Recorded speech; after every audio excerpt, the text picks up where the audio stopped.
नमस्ते, कैसे हैं आप सब। मैं वंदना फिर एक बार आप सबके साथ, और मैं आज आप लोगों के साथ वाइट स्पंज की रेसिपी शेयर करने वाली हूँ। शायद आप लोगों को पसंद आए। चलिए स्टार्ट करते हैं। तो आज मैं आप लोगों के साथ वाइट स्पंज की रेसिपी शेयर करने वाली हूँ। और पहले मैं आपको मेज़र करके और किस तरह से इसे करते हैं वो दिखाती हूँ, फिर मैं कुछ आपको ज़रूरी बातें बताऊँगी। तो सबसे पहले हम लेंगे मैदा, और मैं सारे जो भी मेजरमेंट है वो नीचे डिस्क्रिप्शन में डाल दूंगी। मैं मेज़र से ले रही हूँ, मैं आपको सारी चीज़ अभी डिटेल्स में बताऊंगी। जितने भी सामान है हमें एकदम अच्छे से मेजरमेंट से लेना है।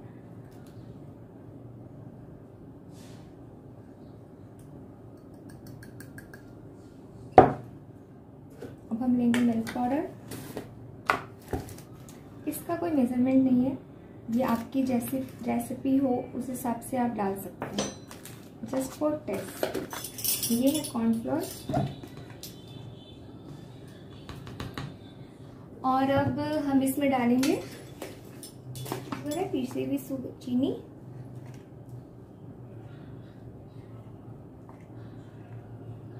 एक जरूरी बात, जब आप कोई भी मेजर करें तो हमेशा उससे हाथों से स्पून को इस तरह से फ्लैट कर दें, फ्लैट करके पूरा इक्वली लें। अब देना है थोड़ा सा नमक, 1 और 2 पिंच। ये नमक और मिल्क पाउडर, ये सारी चीज़ें आप जिस तरह का केक बना रही है उस हिसाब से कम बेसी कर सकते हैं। और अभी मेजरमेंट से मैं डाल दूंगी इसमें। अभी मैं डाल रही हूँ बेकिंग सोडा। आप मेजरमेंट की चिंता मत करिए, मैं उसे डिस्क्रिप्शन में डाल दूंगी।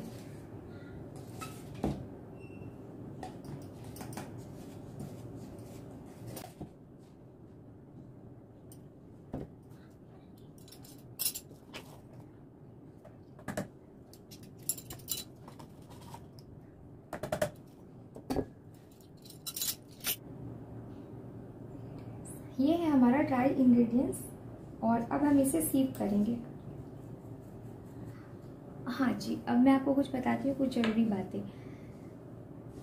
हमेशा केक का बेस्ट 2 तरह का ही होता है, वाइट और ब्लैक।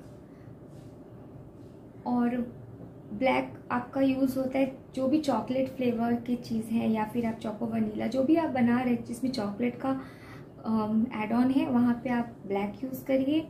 और जहाँ पे भी आप फ्लेवर का दे रहे हैं वहाँ पे वाइट स्पंज। तो जनरली 2 ही स्पंज होते हैं, वाइट एंड ब्लैक। और अगर आपको उसमें वेरिएशन आप अपना ऐड कर सकते हैं। जस्ट आप उसमें ड्राई फ्रूट्स देना है, बनाना देना है, कुछ पल्प, मैंगो पल्प देना है, वो आप अपने हिसाब से दे सकते हैं। और जब आप कुछ केक बना रहे हैं तो केक का स्वीटनेस खाली बेस पे डिपेंड नहीं करता, उसका स्वीटनेस आपका क्रीम पे भी डिपेंड करता है, फिलिंग पे भी डिपेंड करता है, शुगर सिरप पे भी डिपेंड करता है। तो एवरीथिंग आपका एड ऑन होता है जब आप एक बाइट लेते हो केक का। तो आप ये जैसे होता है आपको कोई सामान दे दिया है, पर आप अपने नॉलेज से उसमें वेरिएशन डालिए और अपने नॉलेज से उसमें ऐड ऑन करिए, माइनस करिए। जब आपको लगे कि ये केक में फीलिंग बहुत मीठा है तो आप इसमें शुगर कम भी डाल सकते हैं।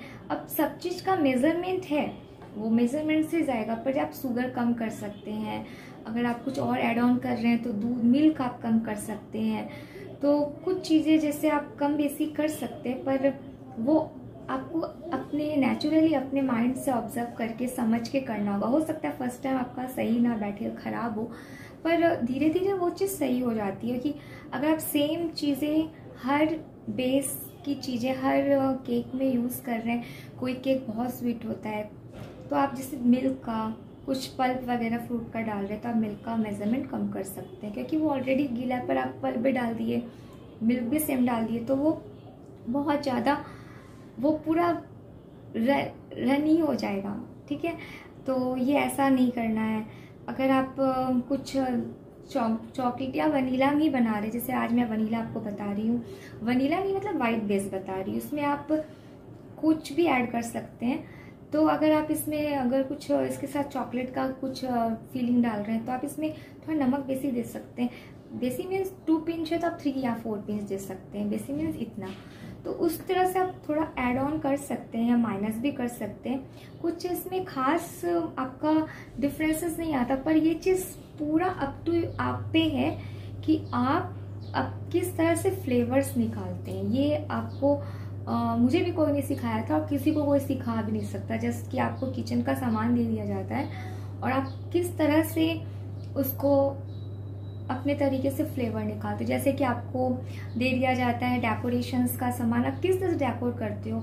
जैसे आपको कोई भी पढ़ाई में भी आपको कुछ दे दिया जाता है, किस तरह से उसको क्राफ्ट करते हो। तो जैसे आर्ट है कि आप उसको किस तरह से करते हो। ये वाइट स्पंज में आप कोई भी फ्लेवर ऐड कर सकते हो, कोई भी, ठीक है। अगर आप वो, और जैसे जो कॉमन फ्लेवर्स है वनीला, स्ट्रॉबेरी, आप क्या बोलते हैं आपको इसको, बटर स्कॉच, रसबेरी, कीवी, जो भी है ये तो है ही। इसके अलावा भी आप अपने तरीके से बहुत ऐड ऑन कर सकते हो, माइनस कर सकते हो। मैं बार बार यही बोल रही हूँ, वो पूरा अप टू यू, आप पे है कि आप उसमें अपने तरीके से कितना माइनस प्लस कर सकते हो। सेकेंडली, आप इसमें कोई भी कलर दे सकते हो। जैसे आपको रेनबो कलर बनाना है, ग्रीन कलर बनाना है, येलो कलर बनाने का बेस बनाना है, आप हर चीज़ यूज़ कर सकते हो। कलर जब भी आप इसमें जेल कलर भी दे सकते हो और वाटर कलर भी दे सकते हो। पर जेल कलर मैं ज़्यादा प्रीफर करती हूँ, वाटर कलर बहुत ज़्यादा मतलब बीटर होता है, मुझे पसंद नहीं है, मैंने कभी भी यूज़ भी नहीं किया। तो उस हिसाब से तो आप इसका 2 पार्ट होता है, एक होता है वेट, एक होता है ड्राई। अभी हम लोग ने इसको जैसे ड्राई ये करा, ये 150 ग्राम्स इसमें मैदा है, उसमें मैंने सारे सामान डाले। ये हमेशा ड्राई अलग होता है और वेट का फिर अभी मैं आपको दिखाऊंगी कैसे क्या करते हैं। पर ये आपको बताना बहुत ज़रूरी था कि बेस जनरली एक ही होता है। आप इस केक भी बना सकते हैं, कॉफ़ी केक भी बना सकते हैं। जैसे चॉकलेट वाले में आप इसको हर तरीके से वेरियस में यूज़ कर सकते हैं। ऐसा इसको ड्राई केक भी बना सकते हैं। पर क्या इस ड्राई केक बनाएंगे तो हम उसमें मिल्क थोड़ा कम कर देंगे, दूध की पाउडर की थोड़ी उसमें मात्रा ज़्यादा कर देंगे। इससे क्या होगा कि टेस्ट आपका अच्छे से निकल के आएगा। तो और अभी मैं आपको पूरा मेज़र बोल के मैंने नहीं समझाया, क्योंकि मैं डिस्क्रिप्शन में डाल दूंगी, आप वहाँ पे देख लीजिएगा। और ये मैं भी सेम, जब मेरा जो रेसिपी होता है और जो केक होता है, सबसे मैं रेसिपी को थोड़ा उस हिसाब से प्लस माइनस करती हूँ कि टेस्ट उसका बैलेंस रहे। क्योंकि ये एक आपको एक बेस दे दिया गया है, ये एक आपको लाइनअप दे दिया गया। इसके बाद आप अपने माइंड से इसमें बहुत से प्लस माइनस कर सकते हैं। तो चलिए अभी मैं आपको बताती हूँ कि अभी हम वेट में क्या क्या यूज़ करें। इसमें जाएगा butter, oil, milkmaid, curd and milk, okay, और एसेंस वो लास्ट में। तो अभी मैंने इसमें ऑयल ले लिया है, देखा, ऑयल और बटर। एक्चुअली में बटर के साथ ही का ये रेसिपी है, पर इसमें मैंने इसमें बहुत से ऐड ऑन भी किए हैं और माइनस भी किया है। तो मैं इसमें ऑयल और बटर दोनों साथ में लेती हूँ, और कभी कभी रेसिपी के हिसाब से बटर भी ले लेती हूँ, कभी कभी रेसिपी के हिसाब से सिर्फ ऑयल भी ले लेती हूँ। कभी अभी ऐसा कुछ, अभी मैं आपको दोनों मिक्स करके इसलिए बता रही हूँ कि मैं आपको एक वाइट स्पंज बता रही हूँ। मैं आपको किसी ऐसा नहीं बता रही कि नहीं ये इस रेसिपी के साथ आप ये लीजिए, ठीक है। तो ये आपको मैं बता रही हूँ वाइट स्पंज का। तो मैं इसमें तो बटर और ऑयल लेने से क्या होता है, ऑयल से मॉइस्चर बना रहता है और बटर से टेस्ट आता है। खाली ऑयल लेने से, जिसमें हम लोग बहुत फीलिंग वगैरह डालते हैं टेस्टी, तो आप वहाँ ऑयल ले सकते हैं ओनली, तो वो सॉफ्ट होता है ऑयल से, इसीलिए क्योंकि वो जमता नहीं। और ख़ासकर ठंड के समय में तो आप अगर दोनों मिला के लेते हैं तो बहुत ही अच्छा है। बाकी तो सब आप पे डिपेंड करता है कि आप किस तरह का टेस्ट बना रहे हो और किस तरह से काम करना चाह रहे हो। तो चलिए मैं इसमें मेज़रमेंट के हिसाब से बटर डाल लेती हूँ और फिर आपको दिखाती हूँ। और एक जरूरी बात, जब हम काम करेंगे तो ड्राई तो हम लोग का रूम टेम्परेचर पे रहता ही है। अगर आप उसके बावजूद भी कुछ अगर फ्रिज में रखे रहते हो, सोडा वगैरह बहुत लोग रख देते हैं, एसेंस वगैरह, सब कुछ रूम टेम्परेचर में होना चाहिए। और उसके लिए रीज़न भी मैं बता देती हूँ क्यों होना चाहिए। क्योंकि अगर रूम टेम्परेचर में आपका सामान नहीं रहेगा तो आप क्योंकि वो बहुत जब ठंडा होता है तो उसमें राइज होने का इतना कैपेसिटी नहीं होता साइंस के अकॉर्डिंग। अब मुझे इतना नहीं पता साइंस का, पर फिर भी मैं आपको बता रही हूँ जो मैंने ऑब्ज़र्व किया है कि जैसे कि हम लोग कहते हैं ना कि वो फ्रिज से इतना ठंडा होता है कि वो एक बार सभी वो उतना राइज नहीं कर पाता। तो जब नॉर्मल टेम्परेचर में हम लोग उसको ले आते हैं तो वो जब उसको डायरेक्टली हीट मिलता है, क्योंकि जब इतना ठंडा चीज़ आप सब कुछ रेडी करके और एकदम गर्म में डालते हो तो वो राइज नहीं होगा, वो बैठ जाएगा, क्योंकि इतनी दो डिफरेंट टेम्परेचर आपस में मिलेंगे। तो नॉर्मल में ही सब चीज़ होना चाहिए और वेट तो आपका नॉर्मल में होना ही चाहिए, चाहे वो मिल्क हो, चाहे वो कर्ड हो, चाहे वो मिल्क मेड हो, चाहे वो बटर हो, everything is in room temperature. Okay, तो अब मैं इसमें डाल रही हूँ बटर। काफ़ी गर्मी की वजह से एक बटर तो फ्रिज में था तो वो पूरा जमा हुआ था और एक बटर बाहर था, तो आप देख रहे हैं इतना लिक्विड ही है। पर ना आपको जमा हुआ लेना है, जमा हुआ तो लेना ही नहीं है, हाँ थोड़ा लिक्विड ही ले सकते हैं। क्या करें, बहुत ज़्यादा हीट है।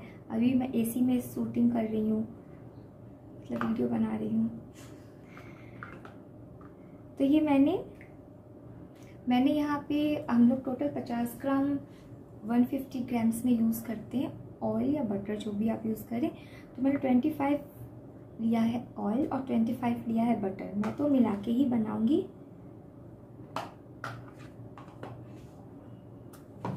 और आप इसमें भी क्वांटिटी कम बेसी कर सकते हैं अकॉर्डिंग टू योर रेसिपी। अब मैं ऐसा तो मैं कभी नहीं कहती भी नहीं और कि नहीं आपको सेम लेना है। अब बटर भी कम बेसी, ऑयल भी कम बेसी कर, जैसे 100 ग्राम्स का 50 ग्राम्स जैसे मैं अभी ले रही हूँ। 300 ग्राम्स मैदा का ये रेसिपी है और मैंने 150 का अभी यूज़ किया है। तो मैं अभी 50 ग्राम्स टोटल आपको लेने पड़ेंगे। 100 ग्राम्स इसमें बटर या तेल का मेज़रमेंट है, बटर का ही है। पर आपका रेसिपी क्या है, आप क्या बना रहे हो, आप क्या बनाना चाहते हो, आप उसको भी थोड़ा सा, जैसे 100 ग्राम्स है तो आप उसको थोड़ा एक्सीड कर सकते हो। अब ऐसा नहीं कि 200 ग्राम्स डाल दिया, वही सब, वो सारी चीज़ें आपको खुद सोचनी पड़ेगी, ये कोई आपको नहीं बताता है। आप जब काम करते हो तो आप सीधा सीधा कभी मत जाओ कि बस मुझे ये बता दिया है, मुझे यही फॉलो करना है, मुझे यही बता दिया है, मुझे नहीं। आप अपना भी कुछ उसमें डालो, ऐड ऑन करो, तभी तो आप जाके उसमें मास्टर होगे ना।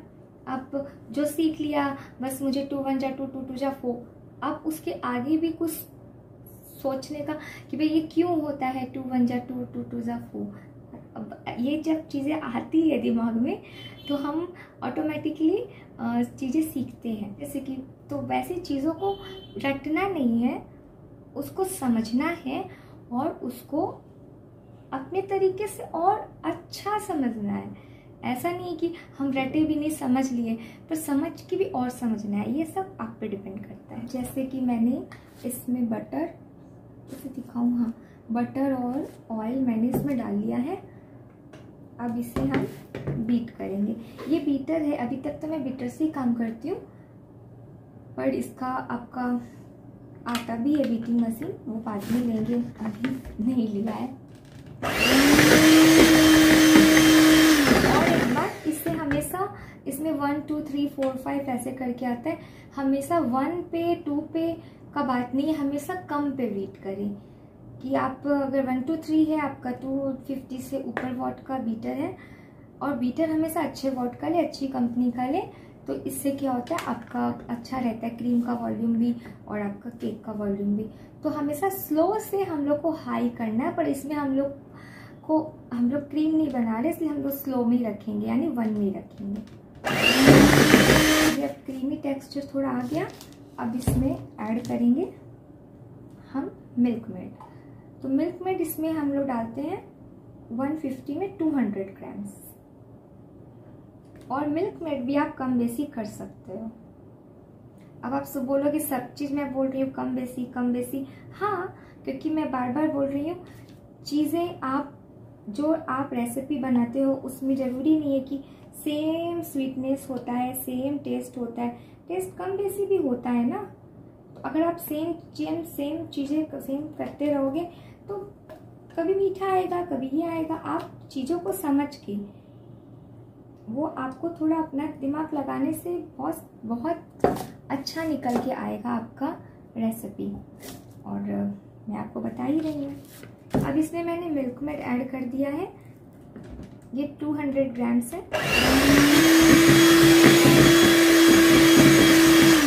इसी प्रोसेस में आप इसको थोड़ा बीट कर लें। बाद में जब हम लोग ड्राई मिलाएंगे तो हम लोग उसको बीट ज़्यादा नहीं कर सकते, खाली मिक्स करना है। और वो भी बता देती, क्योंकि उसमें सोडा और बेकिंग पाउडर होता है तो वो तुरंत राइज करता है। अगर आप उसको ओवर बीट कर दोगे तो वो जो बबल्स आते हैं, जो गैस उसमें बढ़ता है, वो चला जाता है। अब इसमें हम लोग डालते हैं 1/2 कप कर्ड। ऐसा कप आपको मेजरमेंट का कप, इस तरह के स्पून मेजरमेंट के लेने ही होंगे। ये केक बेकिंग में आपको ये चाहिए। ये हम इसमें 1/4 डाल रहे हैं।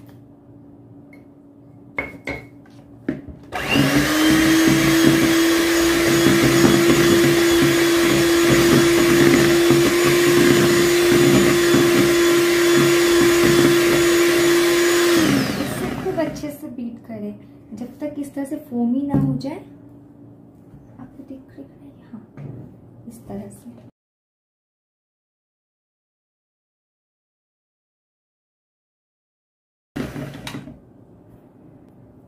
अब मैंने बीटिंग स्टॉप कर दिया। अब ये वेट वाला मैंने ले लिया है।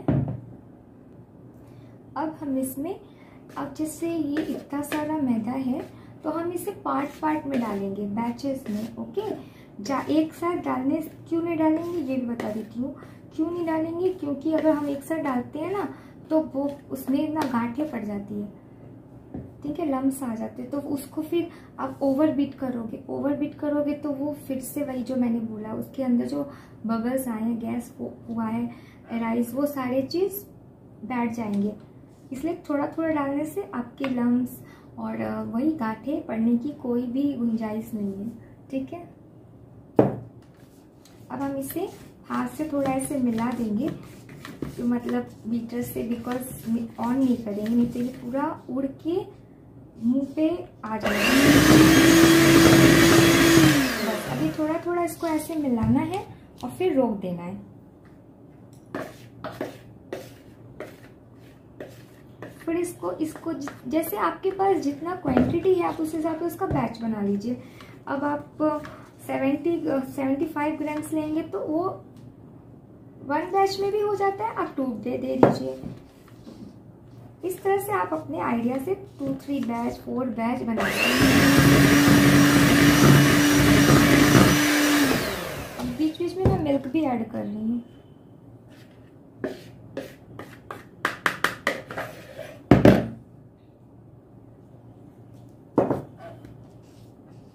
अब मैं थोड़ा सा ना बीटर को ऐसे घुमा देती हूँ कि ये मेरे पूरे कपड़ों पे ना आए।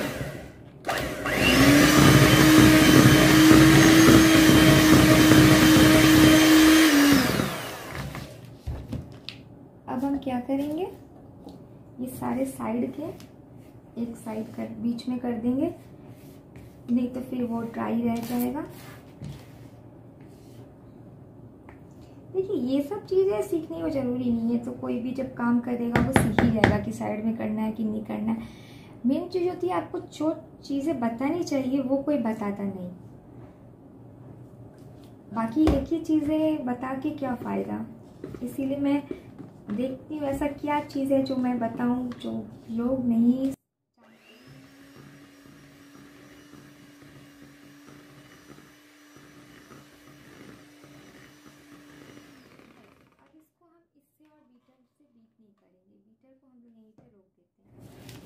स्पैचुला से करेंगे, क्यों? और कट एंड फोल्ड मेथड से। और ये सारी बातें मैंने आगे में दी है, फिर भी मैं बता देती हूँ। कट एंड फोल्ड होता है जब हम इसको राउंड लेते हैं और बीच से ऐसे निकालते हैं। राउंड लिया और बीच से ऐसे निकाला, इसे हम लोग मतलब ये समझ लीजिए इसका एयर बबल बैठना नहीं चाहिए। अगर हम उल्टा पुल्टा कैसे भी करके करते हैं, ये इस तरह से पोरिंग होना चाहिए। अगर आपका बाय द वे भूल से बहुत लिक्विडी हो जाता है तो आप, जैसे मैंने टीन को अभी इस तरह से रेडी किया है, ठीक है, ये 2 टीन को इस तरह से, ये मैंने ऑयल अप्लाई करके मैदा लगा दिया। अगर आपको ज़्यादा लिक्विडी हो गया, बाय द वे आपने दूध ज़्यादा गिर गया, हो सकता है कभी, इसमें कोई बड़ी बात नहीं है। हाँ, तो ज़्यादा लिक्विडी हो गया आपका, तो आप उसके नीचे पर्चमेंट पेपर लगा दीजिए। पर्चमेंट, अब ये मैं बना रही हूँ पाइनएप्पल फ्लेवर का, क्योंकि ये अभी के सीजन में बहुत डिमांड में रहता है, तो मैं इसको पाइनएप्पल फ्लेवर का बनाऊंगी। और मैंने कभी ना मेजरमेंट करके एसेंस नहीं डाला, मैं अपने आइडिया से डालती हूँ। तो अभी भी मैं आइडिया से डाल रही हूँ, आप जरूर मेजरमेंट करें, फिर अगर आपको अपने ऊपर कमांड है तो आप आइडिया से डालिए। और ऐसे जनरली 1 टीस्पून आपका इसमें जाता है। और मैं पाइनएप्पल या वगैरह कोई भी फ्लेवर बनाती हूँ तो मैं कभी कभी उसमें वनीला भी ऐड करती हूँ। बोला ना मैंने, बस ये सब मेरी अपनी अपनी दिमाग चलाती रहती हूँ। तो फिर हमने इसमें एसेंस डाल दिया। अब मैं इसे कट एंड फोल्ड मेथड से आपको कट एंड फोल्ड मेथड ऐसे होता है, बस अब बन गया ना। अब देखो, आप इसमें कोई भी कलर ऐड कर सकते हो, कोई भी कलर ऐड कर सकते हो, आप देख रहे हो। अब इससे हम लोग बीटर से क्यों मैंने रोक दिया, अब इसमें जो एयर बबल है ना, ये जाने नहीं चाहिए। तो आपने देखा मैंने इसमें इसको किस तरह से बनाया। कट एंड फोल्ड मेथड भी मेरा आगे का वीडियोस में है, और ये आपको और भी यूट्यूब में मिल जाएंगे। इट्स नॉट हार्ड स्टेप की आपको प्रॉब्लम होगा, बस इसको ऐसा मैसअप नहीं करना है, इस तरह से ऐसे उल्टा पुल्टा कुछ भी नहीं करना है। इसको बहुत अच्छे से प्यार से, जितने प्यार से आप इसको बनाएंगे, तो ये देखिए यूनिफॉर्म में होना चाहिए। तो इस तरह से ये पोरिंग होना चाहिए। और ज़्यादा टाइट अगर आपका बन जाता है तो आप उसमें ज़रूर मिल्क ऐड करिए, नहीं तो क्या होगा, वो राइस सॉफ्ट नहीं होगा, हार्ड हो जाएगा। और लिक्विडी हो जाता है तो इस टीन के नीचे पर्चमेंट पेपर लगा दीजिए। आप सर्च, अगर किसी को नहीं आता है तो वो सर्च करेंगे पर्चमेंट पेपर क्या होता है, आपको मिल जाएगा। तो इस तरह से आप इसमें कोई भी एसेंस, कोई भी कलर, अब इसमें आप ड्राई फ्रूट भी ऐड कर सकते हैं, आप इसमें बनाना कुछ भी ऐड करके, ये आपका एक फाउंडेशन है, एक बेसिक चीज़ है। अब आप इसमें अपना वेरियस चीज़ें डालें, अपनी नॉलेज को अपने ट्राई करिए, अपनी नॉलेज के हिसाब से इसमें ऐड करिए, माइनस करिए, जो मन है करिए और इंजॉय करिए। तो everything is up to you. And आप कोई भी चीज़ को जब इंजॉय करते हैं तो ऑटोमेटिकली आपके दिमाग में आइडियाज़ पॉपअप होते हैं। तो आज के लिए इतना ही, और मैं इसके डिस्क्रिप्शन में आपकी रेसिपी डाल दूंगी। आपको कम बनाना है तो आप उसका हाफ कर लीजिए, डबल बनाना है तो आप उसका डबल कर लीजिए। इस तरह से आप उसको अलग अलग कर सकते हैं। और ये टीन है, ये 6 इंच का टीन है, और ये कंपनी का है, पढ़ लीजिए आप। और इस टीन को हमेशा हाफ से हल्का ऊंचा रखेंगे, और बस उसके ऊपर फिल नहीं करेंगे, क्योंकि इसको एरिया चाहिए हाफ कम से कम, कि जिससे ये राइज कर सके। और OTG कैसे सेटअप करते, क्या करते, मैंने आपको बता दिया है। तो आज के लिए इतना ही, और अब मॉर्निंग का टाइम है, मुझे बहुत काम है, अब मैं चलती हूँ। नमस्ते, मिलते हैं अगले वीडियो के साथ, बाय।